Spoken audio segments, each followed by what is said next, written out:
दोस्तों BPSC teacher vacancy 2.0 लेकर के आ रहा है और इसमें 36,000 सीट है और इसमें हम लोग पढ़ेंगे क्लास 6 से 8 तक के बच्चों के लिए विज्ञान। और विज्ञान में हम लोग पढ़ेंगे कि रसायन विज्ञान क्या होता है, भौतिक विज्ञान क्या होता है और जीव विज्ञान क्या होता है। सबसे पहले हम लोग नज़र डालते हैं कि रसायन विज्ञान क्या होता है।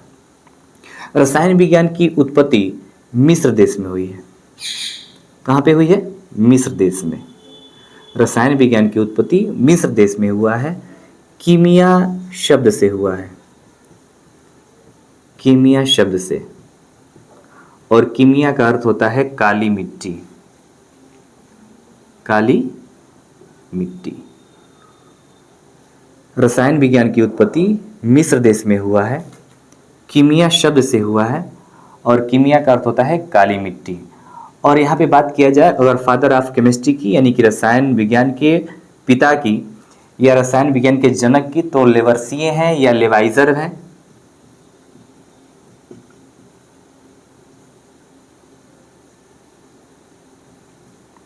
ठीक है।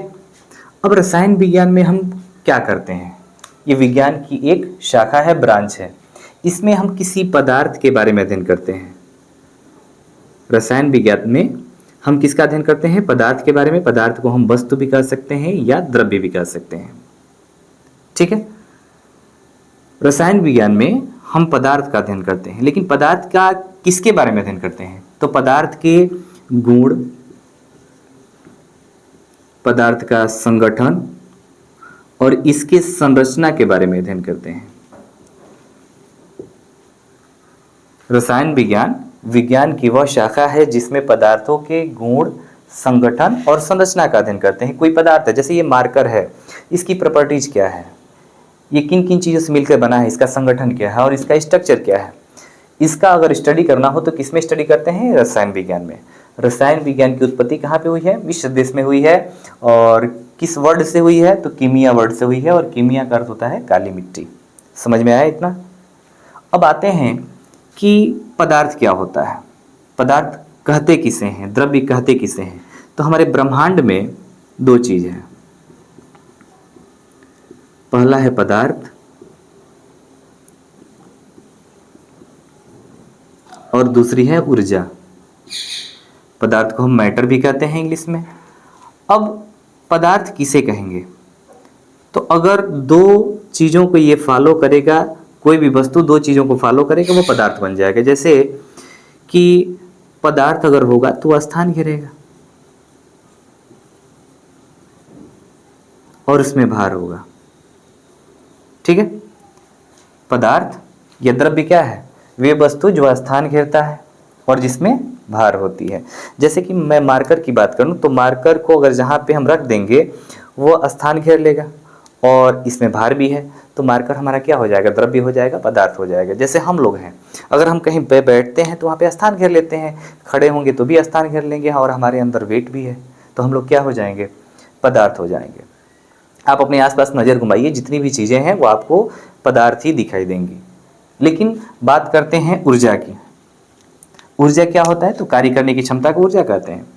अब प्रकाश यानी कि लाइट। अब लाइट क्या है? लाइट स्थान घेरता है, घेरता है ना। प्रकाश जो है जहाँ पे पड़ेगा वो एरिया को कवर कर लेगा।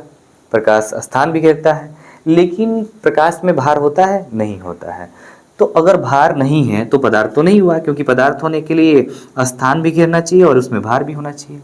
लेकिन प्रकाश जो है वह स्थान तो घेर रहा है लेकिन इसमें भार नहीं है, तो प्रकाश पदार्थ नहीं है। पदार्थ नहीं है तो क्या है? ऊर्जा है। और हम लोग पढ़े भी हैं कि प्रकाश एक प्रकार की ऊर्जा है जो किसी भी वस्तु को देखने में हमारी सहायता करती है। Light is a form of energy. ठीक है। ऐसे ही ध्वनि, साउंड, साउंड जो है वह स्थान घेरता है। जैसे कि मैं बोल रहा हूँ और जितने एरिया में मैं बोल रहा हूँ उसको कवर कर रहा है, जिस जगह पे मैं बोल रहा हूँ उसको कवर कर रहा है। जैसे मैं लाउड स्पीकर लगा दूँ तो पूरे जितनी भी दूरी होगी जहाँ तक उसका कवरेज होगा वो उसमें सुनाई देगा। ठीक है, ये स्थान घेरता है। लेकिन क्या साउंड में, ध्वनि में भार होता है? नहीं होता है। तो अगर भार नहीं है तो ध्वनि तो पदार्थ हुई नहीं। तो ध्वनि क्या है? एक प्रकार की ऊर्जा है। ध्वनि भी क्या है? ऊर्जा है। तो देखिए पूरे ब्रह्मांड में दो चीज़ है, पदार्थ है और ऊर्जा है। अगर कोई चीज़ पदार्थ नहीं होगी तो क्या होगी? ऊर्जा होगी। अगर ऊर्जा नहीं होगी तो क्या होगी? पदार्थ होगी। और पदार्थ के लिए आप लोग देख लिए कि पदार्थ क्या होता है, वे वस्तु जो स्थान गिरती है, जिसमें भार होता है और जिसे हम अपने ज्ञानेंद्रियों के द्वारा अनुभव भी कर सकते हैं। ठीक। अब पदार्थ जो है वो कितने प्रकार के होते हैं?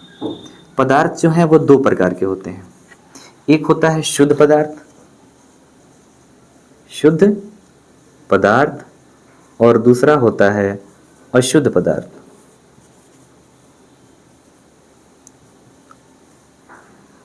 मेरे प्यारे बच्चों, पदार्थ दो प्रकार का होता है, एक होता है शुद्ध पदार्थ और एक होता है अशुद्ध पदार्थ। शुद्ध पदार्थ क्या होता है? तो मैं सिंपल सा ट्रिक आपको बता रहा हूं पहचानने का। अगर कोई पदार्थ शुद्ध है तो उसका या तो प्रतीक होगा या सूत्र होगा। जैसे मैं बात करूं चीनी शुद्ध है कि अशुद्ध है, तो चीनी का फार्मूला C12H22 यानी कि 22O11 होता है। तो चीनी का सूत्र होता है, तो चीनी क्या हो गया? शुद्ध पदार्थ हो गया। जल, जल का भी सूत्र होता है, तो जल क्या हो गया? शुद्ध पदार्थ हो गया। बात करते हैं कार्बन, कार्बन क्या है? प्रतीक होता है इसका, शुद्ध पदार्थ हो गया। ऐसे ही लोहा, लोहा का भी प्रतीक होता है, तो लोहा शुद्ध पदार्थ हो गया। अब बच्चों मिट्टी, मिट्टी का कोई सूत्र होता है, कोई प्रतीक होता है? नहीं होता है ना, तो ये क्या हो गया? शुद्ध पदार्थ नहीं होगा, ये क्या होगा? अशुद्ध पदार्थ होगा। जैसे लकड़ी, लकड़ी का क्या, लकड़ी का कोई फार्मूला होता है? नहीं होता है। कोई सिंबल होता है उसका? नहीं होता है। तो लकड़ी क्या हो गया? अशुद्ध पदार्थ हो जाएगा। अभी मैं पहचानने का तरीका बता रहा हूँ, बाद में इसका हम डिफिनीशन पढ़ेंगे।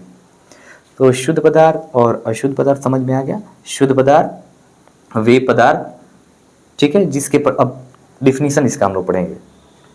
वे पदार्थ जिसके प्रत्येक भाग का गुण, संगठन और संरचना एक समान होता है। जैसे एग्जाम्पल में मैं अगर इसमें जल भर दूं, ठीक है, एक पात्र है या एक बर्तन है, इसमें जल भरा हुआ है। मैं अगर यहाँ का जल निकालूं उसका भी फार्मूला H2O, या यहाँ से जो जल निकालूं उसका भी फार्मूला H2O, या यहाँ से अगर जल निकाला जाए तो उसका भी फार्मूला H2O। ठीक है, यह भी स्वाधीन होगा, ये भी स्वाधीन होगा, ये भी स्वाधीन होगा, यानी कि गुण भी एक समान है। ठीक है, और इसका संगठन भी एक समान है। ठीक है, ये भी रंगहीन होगा, ये भी रंगहीन होगा, ये भी रंगहीन होगा। जो संरचना इसकी होगी वही संरचना इसकी होगी, वही संरचना, यानी कि कहीं से भी निकाला जाए इसके प्रत्येक भाग का गुण भी एक जैसा होगा और इसका संगठन भी एक जैसा होगा और संरचना भी एक जैसा होगा। ऐसा नहीं है कि यहाँ का जो जल निकालेंगे वो स्वाद में मीठा होगा और यहाँ से जो निकालेंगे वो स्वाद में कड़वा होगा और यहाँ से जो निकालेंगे वो नमकीन होगा। ऐसा नहीं है, प्रत्येक का गुण भी एक जैसा होगा, कहीं से भी निकालेंगे उसका गुण एक जैसा होगा और उसका संगठन भी एक जैसा होगा, संरचना भी एक जैसा होगा, तो वह क्या होगा? शुद्ध पदार्थ होगा। जैसे अगर हम नमक लेते हैं, अब नमक का एक पैकेट ले लिया, तो यहाँ से अगर नमक निकालें तो उसका भी फार्मूला NaCl, यहाँ से निकाला जाए तो उसका भी फार्मूला NaCl, यहाँ से निकाला जाए उसका भी फार्मूला NaCl, और यहाँ से निकाला जाए उसका भी फार्मूला NaCl। कहीं से भी निकाला जाए उसका फार्मूला क्या होगा? NaCl होगा। ये भी नमकीन होगा, ये भी नमकीन होगा, ये भी नमकीन होगा, ये भी नमकीन होगा, ये भी सफ़ेद होगा, वाइट होगा, ये भी वाइट होगा, ये भी वाइट होगा, ये भी वाइट होगा। हम कह सकते हैं कि शुद्ध पदार्थ वे पदार्थ होते हैं जिसके प्रत्येक भाग के, है ना, गुण, संगठन और संरचना क्या होता है? एक समान होता है। और अशुद्ध पदार्थ वे पदार्थ होते हैं जिसके प्रत्येक भाग के गुण, संगठन और संरचना क्या होता है? अलग अलग होता है।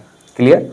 शुद्ध पदार्थ वे पदार्थ होते हैं जिसके प्रत्येक भाग के गुण, संगठन और संरचना एक समान होता है, और अशुद्ध पदार्थ वे पदार्थ होते हैं जिसके प्रत्येक भाग के गुण, संगठन और संरचना क्या होता है? अलग अलग होता है।